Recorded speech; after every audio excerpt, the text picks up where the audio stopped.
Good morning guys and good morning fellow gardeners. Panahon na naman ng pag-ibig.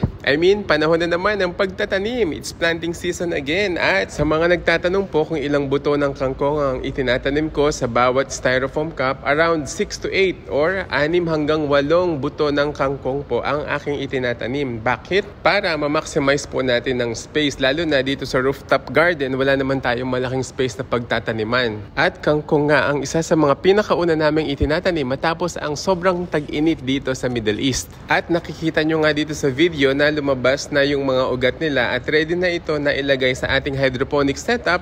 May separate video nga pala kami para masundan nyo kung paano maghalo ng mga nutrients sa isang styrofoam box. And then just after 21 to 25 days, meron na tayong pwedeng i-harvest para sa sinigang, sa adobong kangkong, kangkong chips at kung ano-ano pa. You can see the comment section below and follow the link kung paano ko po binutasan ng mga styrofoam box na ito. Nandoon din sa video kung paano ko nilagyan ng black bag na magsisilbing lining ng styrofoam box para hindi mag-leak ang tubig dahil nga luma na itong styrofoam box na to. Ito nga pala yung mga styrofoam box kung saan nila nilalagay yung mga imported fish kagaya ng salmon at tuna. Kayo po, saang probinsya kayo sa Pilipinas o kaya anong bansa at ano po ang mga tanim nyo sa kasalukuyan. God bless po and happy gardening! Follow us for more!